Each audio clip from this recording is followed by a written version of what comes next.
নমস্কার, বেঙ্গল গার্ডেনের পক্ষ থেকে আপনাদের সকলকে জানাই প্রীতি, শুভেচ্ছা ও ভালোবাসা।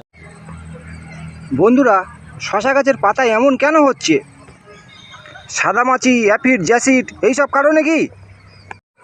তাহলে সাদামাছিকে আমরা কেন তাড়াতে পারছি না? এই নিয়ে আজকে আমরা বিস্তারিত আলোচনা করব। আপনার শশা গাছে কি এরকম পাতা কুঁকড়ে যাচ্ছে?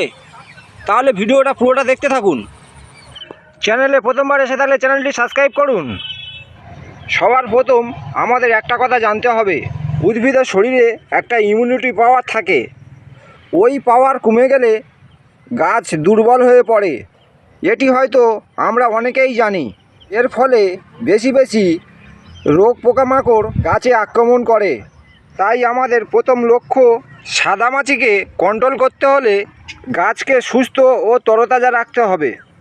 দুবার নয়, চারবার নয়, একবার স্প্রে করবেন, সাদামাছি 100% চলে যাবে। এমন একটা কীটনাশকের নাম আমি বলবো। তাই ভিডিওটি খুব ইন্টারেস্টিং হতে চলেছে। ভিডিওটি না স্কিপ করে সম্পূর্ণটা দেখার অনুরোধ রইল। তবে চলুন বন্ধুরা, জেনে নেব এই একটা ভিডিওর মাধ্যমে কী কারণে আমরা সাদামাছি দূর করতে পারছি না। এখন শশার সিজন চলছে। সাদামাছিকে না কন্ট্রোল করতে পারলে শশা গাছ আর মাচাতে আমরা তুলতে পারবো না। আমাদের এমন একটি ইনসেকটিসাইড চয়েস করতে হবে যার মধ্যে স্টানলিমিনার অ্যাকশান আছে। স্টানলিমিনার কথার অর্থ কী? স্টানলিমিনার কথার অর্থ সাদামাছি পাতার নিচেতে বসে থাকে, তাই আমরা সাদামাছিকে কন্ট্রোল করতে পারি না। স্টানলিমিনার অ্যাকশানযুক্ত কীটনাশক যখন আমরা গাছের পাতার উপরে স্প্রে করব, এই গাছের পাতার নিচে কীটনাশকের যে অ্যাকশান, ওই অ্যাকশানটিকে পাতার নিচে পৌঁছে দিতে সাহায্য করবে।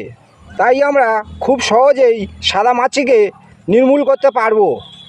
দ্বিতীয় পর্বের কথা আমি বলবো, সাদামাছিকে নির্মূল করতে হলে এমন একটি কীটনাশক আমাদের চয়েস করতে হবে, সেটি যেন সিস্টেমিক ইনসেকটিসাইড হয়। সিস্টেমিক কথার অর্থ কী? কীটনাশক যখন আমরা গাছের পাতাতে স্প্রে করব, কীটনাশকের যে অ্যাকশান গাছের পাতা থেকে কাণ্ড পর্যন্ত পৌঁছে দিতে সাহায্য করবে এবং রস শোষণকারী কীটেদের অকাল মৃত্যু হয়। তৃতীয় কারণ, শশা গাছে একই কীটনাশক বারবার স্প্রে করা যাবে না, কারণ সাদামাছি ও যে কোনো কীট একই কীটনাশকের অ্যাকশান ওরা সহ্য করে ফেলে।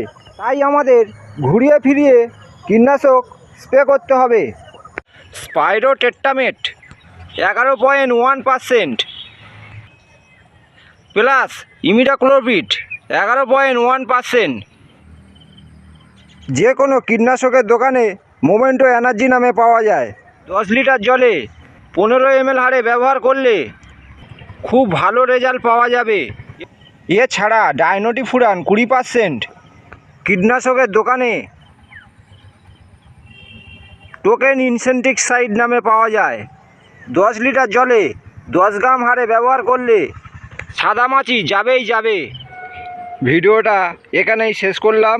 যদি ভিডিওটা ভালো লাগে চ্যানেলটি করো সাবস্ক্রাইব, ভিডিওটিতে করো একটা লাইক। ধন্যবাদ।